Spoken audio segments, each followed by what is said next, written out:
Yatba'ul mayyita thalathatun, yang ngikutin kita 3, tapi 2 pulang. Keluarga pulang, harta pulang, yang tinggal amal. Amal itu yang menemani kita. Apabila amalan kita baik, maka menjadi teman yang bisa menyenangkan dalam kubur kita. Karena kita sendirian tuh di kuburan. Tapi kalau amalannya itu buruk, maka menjadi teman yang menakutkan. Subhanallah.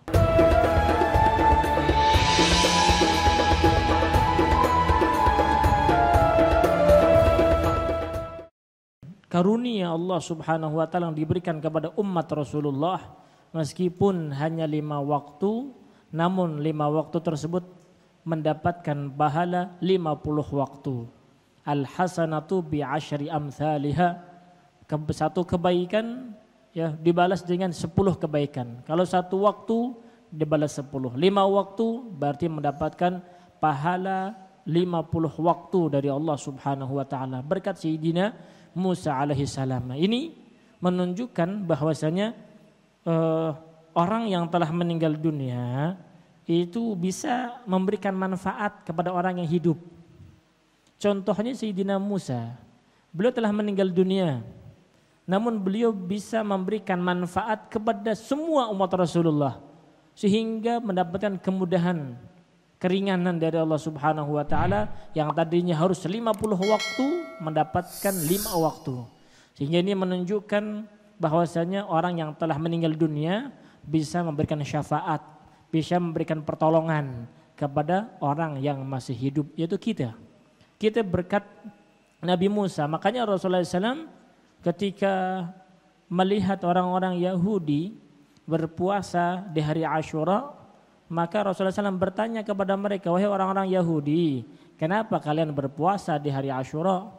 Maka mereka menjawab, ya Muhammad, wahai Rasulullah, bahwasanya di hari Asyura ini adalah hari di mana Allah menyelamatkan Musa dari kejaran Fir'aun dan membinasakan Fir'aun. Sehingga Rasulullah SAW mengatakan, nahnu aula minkum bi Musa. Kita ini lebih berhak untuk mengikuti, meneladani dan bersyukur ya dengan hal tersebut, dengan apa yang didapatkan Sayyidina Musa alaihissalam daripada kalian. Kalian beriman kepada Nabi Musa namun mengingkari, ya mengingkari, tidak mau mengikuti ajarannya. Ya.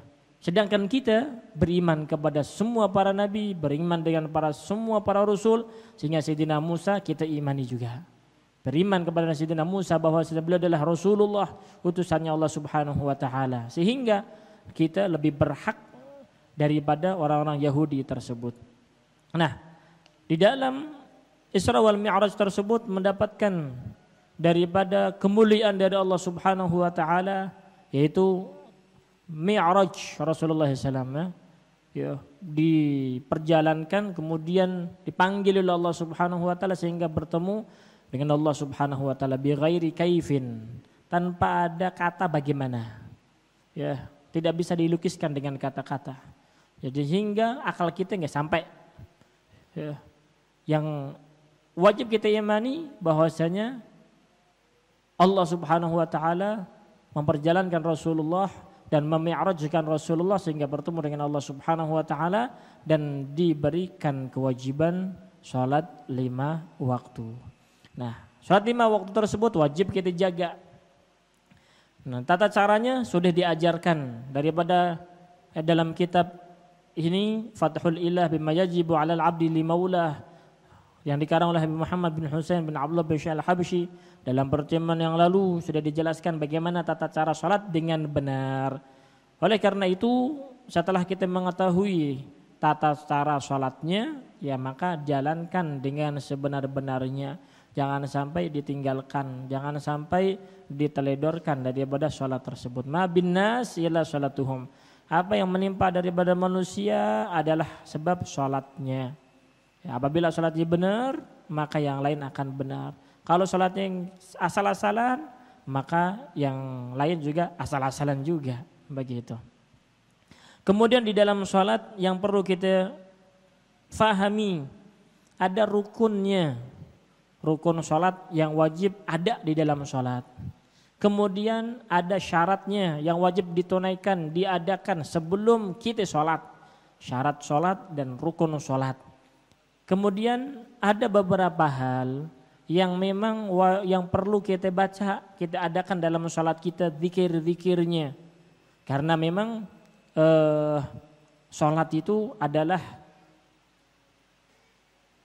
silah, perantara penghubung antara seorang hamba dengan Allah Subhanahu wa taala. Kalau kita seperti ini nih, ya, biasa. Tapi kalau kita sudah menghadap ke kiblat, ke Ka'bah, kemudian kita takbir Allahu Akbar dengan niat sholat, maka kita sudah memiliki alam yang berbeda. Karena alam hadratullah subhanahu wa ta'ala, kita di hadirat Allah subhanahu wa ta'ala. Hanya saja kita belum bisa memantapkan diri kita di dalam kehadirat Allah subhanahu wa ta'ala. Al-Imam Ali Zainal Abidin, beliau mendapatkan kekhusyuan dalam sholatnya, bukan hanya sekedar ketika takbir mulai khusyuk, tidak, tapi mendapatkan kekhusyuan daripada sholatnya mulai dari wudunya. Ketika wudu sudah khusyuk, sehingga kadang itu ditanya oleh para sahabat-sahabatnya, wahai imam, kenapa engkau kelihatan pucat? Ya, maka beliau menjawab, tahukah engkau di hadapan siapa saya akan berdiri? Saya akan menghadap di hadapan Allah subhanahu wa ta'ala yang menciptakan kita, menciptakan alam semesta, yang kita ditatap setiap waktunya. Sehingga khusyuk tersebut didapatkan. Kalau kita belum mengetahui kadar siapa yang kita hadapi, maka kita belum bisa mendapatkan kekhusyuan dalam sholat kita. Kalau ente duduk sama orang biasa, ente biasa aja, karena ente menganggap dia amane sama, nggak perlu saya hibah sama dia, nggak perlu saya takut sama dia. Tapi kalau duduk dengan orang yang di atasnya, gurunya, harusnya orang yang memiliki akal yang waras, yang sehat, dia akan memiliki ketakutan sedikit. Ini guru saya, bukan makom saya untuk bercanda apa semuanya, enggak.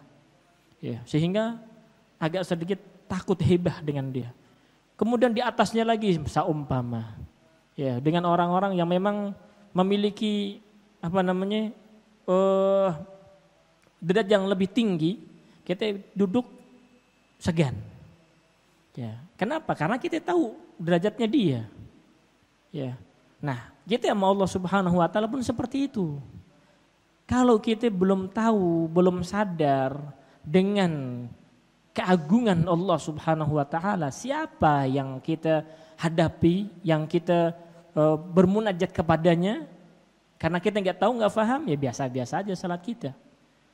Makanya salatnya begitu. Tapi kalau seandainya kita tahu, maka berbeda. Itulah yang disebutkan dalam kitab Sholatul Muqarrabin, sholat kaum arifin. Kita cuma bisa belajar, belum bisa mengamalkannya, begitu. Sedikit demi sedikit, ayo, kita sadari di hadapan siapa kita berdiri, di hadapan Allah Subhanahu wa taala. Setiap lafaz yang kita baca, setiap doa, setiap zikir yang kita lantunkan, semuanya menuju kepada Allah Subhanahu wa taala, memuji kepada Allah. Al-Fatihahnya, kemudian baca suratnya, baca dalam rukuknya, dalam i'tidal, sujud, tasyahud, dalam doa kunut, semuanya menuju kepada Allah Subhanahu wa taala. Namun kadang kita ini lalai, lupa. Habib Abdullah Al-Haddad beliau mewasiatkan kepada kita, wasalli biqalbin hadirin ghairi ghafilin. Salatlah engkau dengan hati yang hadir, hati yang khusyuk, bukan hati yang lalai, hati yang lupa, yang jauh dari Allah Subhanahu wa taala. Di dalam waktu yang seharusnya kita bersama Allah, Kita belum bisa untuk menjadikan diri kita membersamai Allah Subhanahu wa taala. Apalagi ya di waktu yang memang bukan bersama Allah Subhanahu wa taala. Di waktu yang seharusnya kita menjadi orang yang bersama Allah dalam salat kita contohnya. Harusnya kita memang bersama Allah Subhanahu wa taala, namun kita belum bisa untuk bisa menjadi orang yang membersamai Allah Subhanahu wa taala dalam ibadah kita. Bagaimana dalam luar kita? Ya. Sebagian kaum arifin mereka membersamai Allah Subhanahu wa taala ya dalam setiap amalan mereka, dalam keadaan apapun mereka. Ya. Sehingga ya diceritakan Habib Abdullah Al-Haddad itu ketika ada orang bertanya kepada Habib Abdullah Al-Haddad kemudian dijawab, dan ini sering kita dengar daripada guru kita Lahib Jindan. Ya. Ada orang datang kepada Abdullah Haddad bertanya sesuatu kemudian dijawab dengan jawaban yang singkat. Kemudian orang tersebut masih tanya lagi. Maka dibilangkan oleh Abdullah Haddad, wahai fulan, kalau saya memberikan jawaban kepadamu singkat, terima aja udah. Ya, jangan nanya-nanya lagi. Kenapa? Saya menghadirkan untuk menjawab pertanyaanmu itu sudah saya udah susah payah. Ya, untuk menjadikan ada denganmu. Kenapa? Karena setiap waktunya hanya Allah Subhanahu wa taala. Galab warab, yang adanya hati dengan Allah Subhanahu wa taala. Mungkin jasadnya sama manusia, tapi hatinya dengan Allah Subhanahu wa taala. Namun kita yang harusnya hati kita bersama Allah, namun hati kita bersama manusia. Subhanallah. Jasad sama hati kita bukan sama Allah Subhanahu wa taala, sama manusia juga. Ya Allah. Jauh. Oleh karena itu, ayo kita sadari, kita fahami. Makanya yang namanya sholat itu mi'rajul arwah. Ya, menaiknya ruh ke hadratullah Subhanahu wa taala untuk menyambung silah antara hamba seorang dengan Allah Subhanahu wa taala adalah sholat kita. Kalau sholatnya kita belum bisa mendapatkan kehuduran dalam hati kita, belum bisa mendapatkan kekhusyuan dalam sholat kita, belum merasakan kenikmatan dalam sholat kita, kapan kita akan menikmatinya? Kalau bukan sekarang, kapan lagi? Sampai mati? Enggak bisa. Kalau bukan kita, siapa lagi? Ya kita yang berusaha. Begitu. Kemudian setelah itu menikmati daripada salat tersebut. Rasulullah SAW belum mengatakan wa ju'ilat qurratu aini fi shalah, kata Rasulullah. Ya, dijadikannya kesenangan, kegemaran Rasulullah dalam salat. Karena salatnya memang salat yang memang bertemu dengan Allah Subhanahu wa taala, benar-benar munajat, berbicara dengan Allah Subhanahu wa taala, merasakan hal itu dan merasakan kenikmatan, kelezatan di dalam mukhatabahnya, pembicaraannya. Yang kita sebut dalam salat kita siapa? Allah. Subhana rabbiyal azim wa bihamdih. Kita memuji kepada Allah. Subhana rabbiyal a'la wa bihamdih. Allah yang kita puji. Rabbighfirli. Kita minta sama Allah. Rabbighfirli warhamni wajburni warfa'ni warzuqni wahdini wa'afini wa'fu anni. Minta sama Allah Subhanahu wa taala. Sami'allahu liman hamidah. Siapa yang kita puji? Allah Subhanahu wa taala. Namun dalam pujian-pujian tersebut dari awal Allahu Akbar sampai Assalamualaikum warahmatullahi wabarakatuh, ternyata kita lalai. Kita lupa. Lisan boleh berucap, tapi hati dan pikiran ya tak tahu entah kemana. Dengan siapa ya yang ada dalam pikirannya. Harusnya dalam salat kita makanya khusyuk. Ya, man shalla bi ghairi al-hudur fala salata lahu. Orang yang salat tanpa ada hudur, ya maka ya enggak mendapatkan hakikat daripada salat tersebut. Roh zahirnya, bentuknya udah kita jalankan. Ya, orang takbir, kita takbir. Orang rukuk, kita rukuk. Tidak, sujud dan sebagainya. Sama. Perbedaannya adalah ketika mereka kaum arifin salat, ada rohnya. Hidup salat tersebut. Sedangkan kita belum ditiupkan ruh, masih janin, belum jadi. Subhanallah. Nah, kita ini berusaha. Kalau Rasulullah SAW dijadikan qurratu aini fi shalah, ya maka ya jadikan sholat tersebut kegemaran. Ya memang begitulah ya. Namun sedikit demi sedikit kita coba, kita praktekkan, kita minimal dalam sholat kita, ayo berusaha untuk khusyuk, berusaha. Takalluf, ya, dipaksakan. Ya. Setelah dipaksakan nanti akan datang dengan sendirinya. Yang penting dipaksakan dulu. Nanti akan dengan sendirinya dia akan menghampiri kita kekhusyuan tersebut. Ala kulli hal. Kemarin kita bahas semuanya daripada tata cara sholat dan juga Al-Habib Salim juga dalam pertemuan lalu sudah menjelaskan dengan gamblang tata cara sholat dengan benar. Kemudian zikir-zikir yang dibaca perlu kita renungi, perlu kita fahami sehingga kita benar-benar merasakan menikmati pembicaraan kita dengan Allah Subhanahu wa taala. Subhanallah.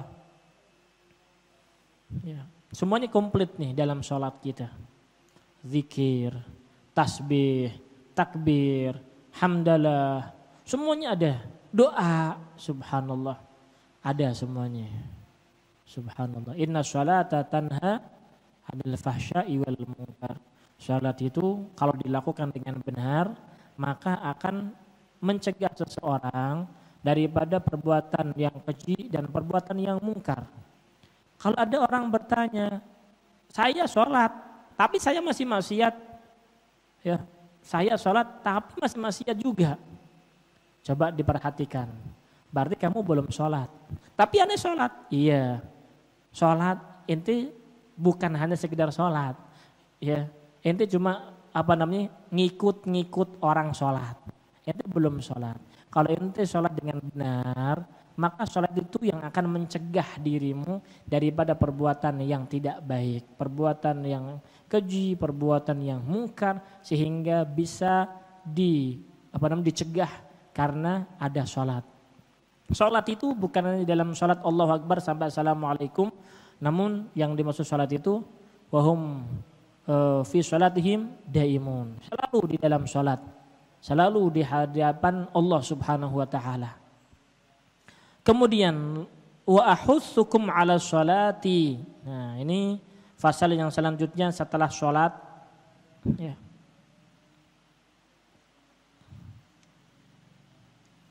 Oh ya, yang perlu kita jelaskan juga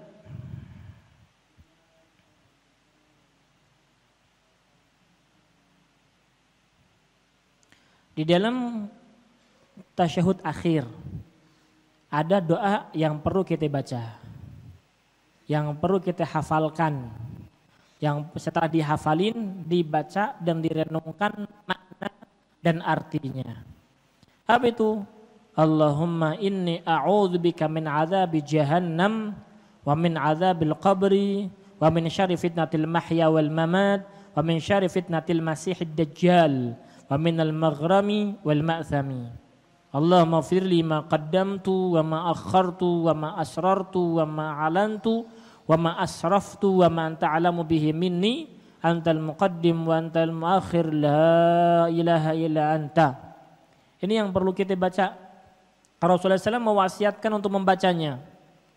Ya. Rasulullah SAW mewasiatkan untuk membacanya dalam setiap tasyahud kita.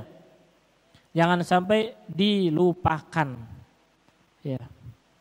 Bukan suatu kewajiban, bukan suatu rukun, namun alangkah baiknya apabila dibaca di dalam sholat kita. Karena di dalam tasyahud akhir itu yang wajib kita membaca tasyahud, sholawat kepada Rasulullah, dan setelah itu, setelah selesai daripada sholawat, salam, selesai. Ya, namun ada sebelum akhir, sebelum kita salam, ya, setelah membaca sholawat kepada Rasulullah, kita dianjurkan untuk membaca doa. Ini doanya nih, ini dihafal ini dari Rasulullah SAW mengajarkan kepada kita. Allahumma inni a'udzubika min adzabi jahannam. Ya Allah, saya berlindung denganmu dari neraka jahannam. Ya. Kita berlindung kepada Allah Subhanahu wa taala dari neraka jahanam agar dijauhkan. Enggak kuat kita. Ilahi lastu lil firdausi ahla wala agwa ala naril jahimi. Ya Allah, saya ini enggak pantas untuk masuk dalam surga. Namun juga enggak kuat tuh kalau dimasukkan dalam neraka. Bagaimana dong? Bingung nih. Enggak pantas masuk dalam surga, juga enggak kuat kalau masuk dalam neraka. Dan enggak ada tempat antara surga dan neraka tuh enggak ada. Harus pilih salah satu. Ya, makanya kita minta kepada Allah yang diajarkan oleh Rasulullah, Allahumma inni a'udzubika min adzabi jahannam. Ya Allah, saya berlindung denganmu dari api neraka. Supaya tidak masuk dalam api neraka. Walaupun sebentar. Makanya ketika sholat, setelah maghrib, setelah subuh, Allahumma ajirna minan nar, Allahumma ajirna minan nar, Allahumma ajirna minan nar, Allahumma ajirna minan nar, Allahumma ajirna minan nar, Allahumma ajirna minan nar, Allahumma ajirna minan nar, waskinna masabiqin ala faradisil jinan min ghairi sabaqati azab wala itab wala fitnah wala hisab. Kita enggak mau ya didahului dengan siksa terlebih dahulu, ya kemudian mendapatkan fitnah terlebih dahulu, enggak. Kita pengen langsung masuk dalam surganya Allah Subhanahu wa taala, ma'asabiqin fi ala faradisil jinan, di surga yang paling tinggi. Makanya dalam sholat kita meminta, renungin bacaannya, bukan sekedar dihafal qomat kamit aja, enggak. Sholat itu bukan qomat kamitnya, bukan soal qomat kamitnya, tapi bagaimana dia menghadirkan kepada Allah Subhanahu wa taala dengan apa yang dipintanya. Ya, begitu. Bukan sekedar sudah meminta, tapi ente memintanya bagaimana? Allahumma inni a'udzubika min adzabi jahannam. Ya Allah, saya berlindung kepadamu dari api neraka panas. Ya, api neraka jahanam bergejolak. Panas banget. Coba ini bara nih. Itu ya kepanasan ya kan? Apalagi di neraka, ya Allah. Beneran panas banget. Enggak kuat kita. Terus yang kedua, wa min adzabil qabri, dari siksa kubur. Penantian di kubur tuh lama. Membutuhkan bertahun-tahun dalam kubur. Kalau di kubur disiksa, al-qabru awwalu manzilin min manazil akhirah. Kuburan itu tempat pertama kali menuju kepada akhirat. Kalau di kuburannya itu selamat, maka yang selanjutnya insya Allah mudah dan mudah. Tapi kalau di kuburannya itu deh dipentungi nama malaikat, ya disiksa, semakin susah dan susah orang tersebut. Subhanallah. Makanya kita meminta kepada Allah perlindungan min adzabil qabri, dari siksa kubur. Kalau Allah sudah memberikan pertolongannya kepada kita, perlindungannya kepada kita, maka Allah akan menjaga kita dari sifat-sifat amalan-amalan yang bisa memasukkan kita ke neraka atau mendapatkan siksa neraka, siksa daripada kubur tersebut. Sehingga rapi jalannya dalam jalan yang taat, ibadah dan sebagainya, jalan yang diridhoi Allah Subhanahu wa taala, terjauhkan daripada amalan-amalan yang menyebabkan seseorang mendapatkan siksa dari Allah Subhanahu wa taala. Ya, termasuk daripada yang wajib kita imani itu anna su'ala munkar wa nakirin haq wa anna adzabahu wa na'imahu haq. Bahwasanya nikmat dan siksa di dalam kubur itu nyata. Ya, nyata. Makanya sering ketika diceritakan tentang kuburan, kan Habib Jinan sering cerita. Orang tuh datang ke kuburan.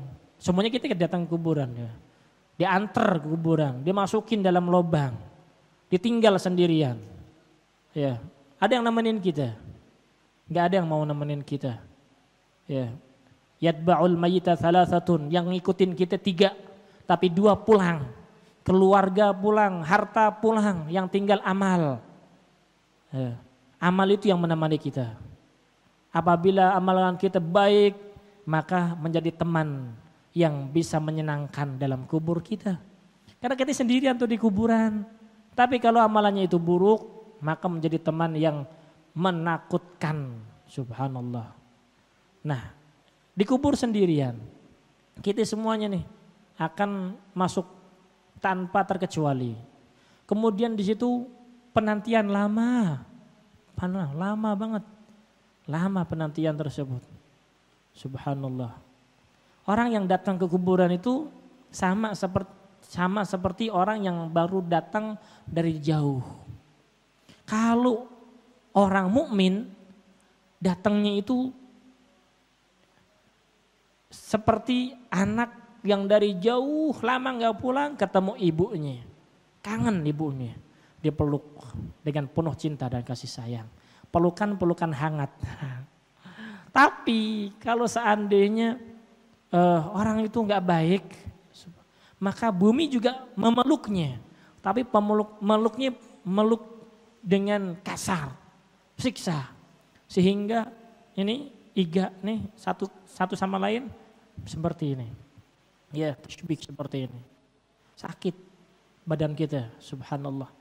Nah, waktu kita di dunia, ya minta kepada Allah Subhanahu wa taala agar diselamatkan dari siksa kubur yang pasti kita akan memasukinya.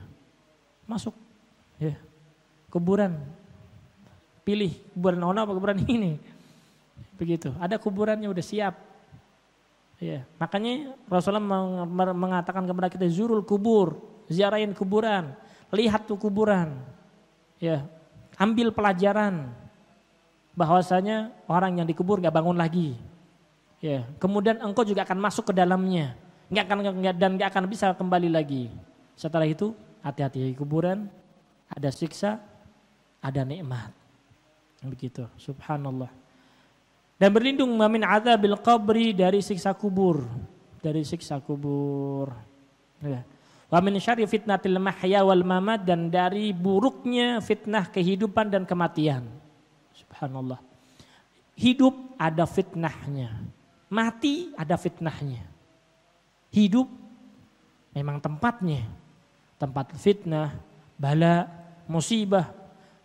Terus pengen mati aja. Emang mati segampang itu perjalanannya? Lebih susah lagi. Kehidupan lebih susah ya. Ada ini, ada itu semuanya. Kematian memang gampang. Kalau hidup masih bisa kita berikan tambahan modal. Kekurangan, ayo kita siapkan. Kalau dia mati nggak bisa. Mau nambahin bagaimana? Amal nggak ada. Ya, kemudian juga amal sedekah jariyah nggak ada dan sebagainya yang bisa mengalir kepada nggak ada. Mau ngandelin siapa? Makanya wa min syarri fitnatil mahya wal mamat, dari buruknya fitnah kehidupan dan kematian. Banyak fitnah yang akan dilalui oleh manusia. Cobaan dari Allah Subhanahu wa taala. Ya, kalau seandainya pun ada, kita pengennya bukan sesuatu yang syar, bukan yang buruk. Kita lalui dengan kebaikan aja. Makanya Rasulullah SAW mengajarkan kepada kita untuk meminta daripada perlindungan daripada syarri fitnatil mahya wal mamat, buruknya fitnah kehidupan dan kematian. Fitnah. Wa min syarri fitnatil masihid dajjal, yang paling penting ini dari buruknya fitnah masih ad-dajjal. Al-masih bil ha. Ada boleh masih bil ha, boleh masih bil kha. Ya. Ada dua yang disebut dengan al-masih. Sayyidina Isa al-masih. Dajjal al-masih. Ada makan al-masih pakai ha, ada makan al-masih pakai kha. Kalau Sayyidina Isa pakai ha, al-masih. Kenapa al-masih itu adalah yang menjelajahi bumi. Ya. Berpetualang. Sayyidina Isa berpetualang dari tempat ke tempat, sehingga pernah suatu hari Sayyidina Isa itu ketika berdakwah turun hujan. Ya, kemudian ingin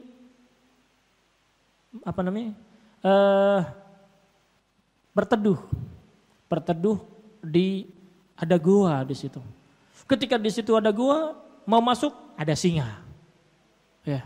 Lari Sayyidina Isa, enggak jadi masuk karena ada singa di situ. Maka bilang Allah Subhanahu, ya Rabb, Engkau berikan semua hambamu itu. Kemudian ada perkemahan, ada kemah lagi, dia mau masuk ternyata ada seorang perempuan, enggak jadi.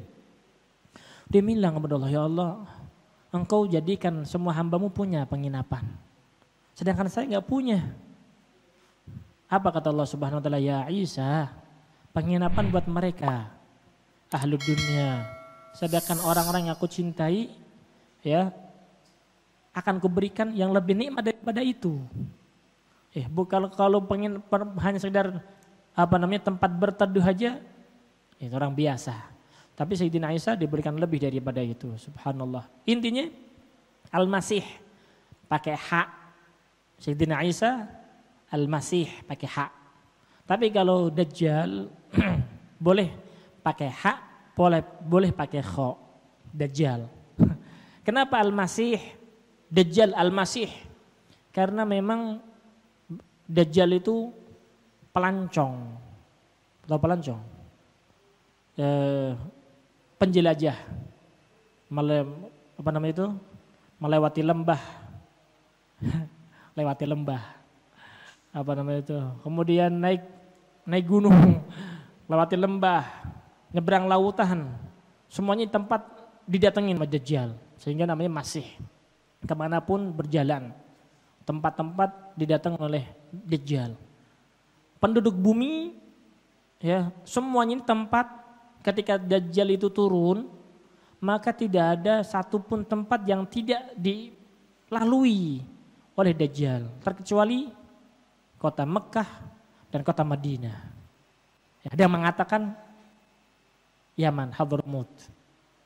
Ada yang mengatakan seperti itu. Tapi yang utama Madinah, kota Mekah dan kota Madinah. Dajjal nggak berani masuk. Semua tempat dilalui. Ketika Dajjal turun, keluar, maka Dajjal itu tidaklah berlalu satu hari yang dilalui oleh Dajjal, melainkan 2/3 penduduk bumi ikut sama dia. 2/3.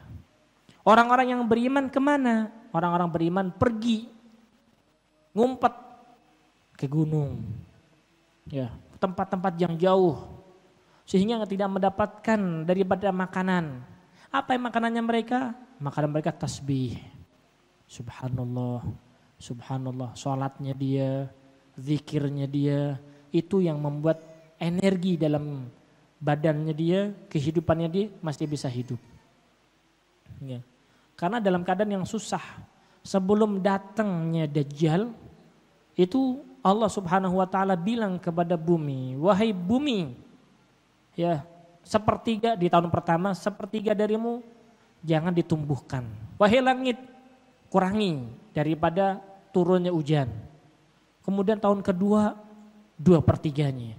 Tahun ketiganya udah nggak ada hujan sama sekali dan nggak ada tumbuh-tumbuhan yang tumbuh di muka bumi ini. Kering semuanya. Datanglah Dajjal. Dajjal membawakan iming-iming. Subhanallah. Surga dan neraka buat dia. Ya, surganya Dajjal, ya nerakanya manusia, orang mukmin, tapi nerakanya Dajjal, surganya orang mukmin. Subhanallah. Sehingga Dajjal datang yang tadinya bukan mengaku Tuhan, aku orang biasa, sehingga mendapatkan keistimewaan, ngaku menjadi seorang wali. Ketika dia sudah mendapatkan simpati banyak orang, mengaku jadi seorang nabi. Kemudian lebih banyak lagi, ngaku jadi Tuhan. Nah tuh, ada Dajjal. Subhanallah. Sehingga apa yang membuat orang ragu tentang Tuhan ada pada Dajjal. Sehingga di waktu tersebut memang benar-benar genting. Orang yang tidak kuat imannya ya bisa ikut dengan Dajjal. Gak bisa makan, gak bisa minum, kelaparan. Kemudian Dajjal datang, ente ikut aneh, hidup ente enak. Ente mau ikut aneh, hidup ente enak. Ente gak bisa makan, aneh kasih, aneh jamin. Bagaimana tuh? Diiming-imingi. Semua kenikmatan akan ada pada dia. Kalau orang enggak benar-benar iman kepada Allah Subhanahu wa taala akan terbawa. Makanya dalam satu hari itu 2/3 penduduk bumi udah ngikut sama dia. Dajjal di muka bumi ini enggak lama. Enggak lama. Kurang lebih 40 hari dia. Tapi dalam satu harinya, di hari yang pertama ketika Dajjal itu turun seperti 40 tahunnya. Satu hari seperti 40 tahun. Bagaimana itu? Enggak ada hujan. Ya, siang terus, enggak malam-malam. Benar. Enggak malam, siang terus selama kayak 40 tahun siangnya. Subhanallah. Sehingga para ulama membahas bagaimana sholat di waktu Dajjal turun. Kan waktunya lama banget tuh, bertahun-tahun. Ya, para ulama mengatakan dikira-kirakan. Ya, tetap sholat zuhur, asar, maghrib, isya dan subuh tetap dilaksanakan. Meskipun masih ada matahari. Begitu. Sampai dibahas oleh para ulama seperti itu. Subhanallah. Nah, makanya kita dianjurkan untuk membaca, untuk berdoa doa ini, wa min syarri fitnatil masihid dajjal. Kalau bil kha masih karena musikha. Ya, karena memang dajjal itu awal. Buta satu, picek satu. Ya, picek. Ya beneran. Picek ya, tuh, matanya satu. Kemudian ada tulisannya kaf fa ra. Jelas. Subhanallah.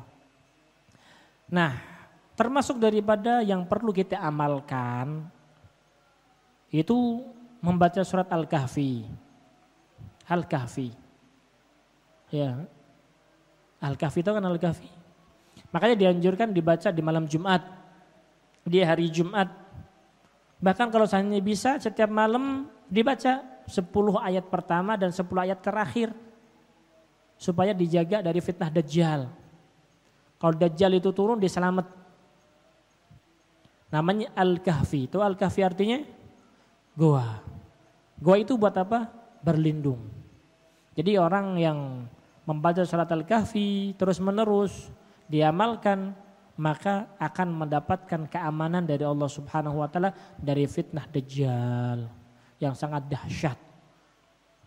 Wa min syarri fitnatil masihid dajjal. Subhanallah. Wa minal maghram wal ma'tham. Daripada utang. Ngutang. Ya. Subhanallah. Berlindung daripada al-maghram. Daripada utang. Subhanallah.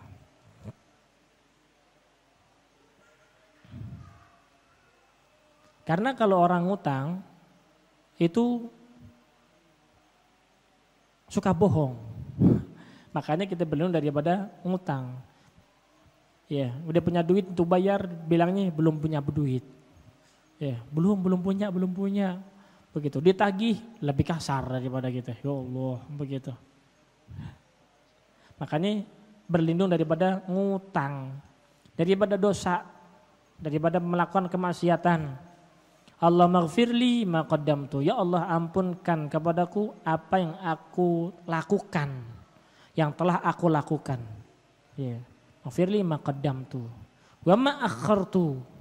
Yang akan saya lakukan. Wa ma asrartu. Yang saya sirkan, rahasiakan. Gak ada satupun orang yang tahu. Wa ma a'lantu yang saya perjelaskan kepada orang. Orang tahu semuanya kalau ada maksiat. Ya. Wa ma asraftu yang saya israf. Ya, berlebihan. Israf di dalam kemaksiatan kita kepada Allah Subhanahu wa taala. Wa ma anta alamu bihi minni antal muqaddim antal muakhir la ilaha illa anta. Tidak ada Tuhan selain Allah Subhanahu wa taala. Minta kepada Allah. Ini perlu dibaca. Dalam salat kita, baik itu salat fardu kita, salat sunnah kita, sebelum assalamualaikum kita baca dulu doa. Allahumma inni a'udzubika min adzabi jahannam wa min adzabil qabri wa min syarri fitnatil mahya wal mamat wa min syarri fitnatil masihid dajjal wa minal maghrami wal ma'thami. Allahumma ighfirli ma qaddamtu wa ma akhartu wa ma asrartu wa ma a'lantu wa ma asraftu wa ma anta 'alamu bihi minni antal muqaddim wa antal muakhir, la ilaha illa anta. Baru assalamualaikum warahmatullah, ke kanan nolehnya, assalamualaikum warahmatullah, ke kiri nolehnya. Setelah itu selesai salat kita. Mudah-mudahan salat kita diterima oleh Allah Subhanahu wa taala. Allah yataqabbal minnas shalah. Salat kita diterima oleh Allah Subhanahu wa taala. Amin ya rabbal alamin. Ala hadhihi niyyah wa ala kulli niyatin shalihah wa ila hadratin Nabi Muhammadin sallallahu alaihi wasallam. Al-Fatihah.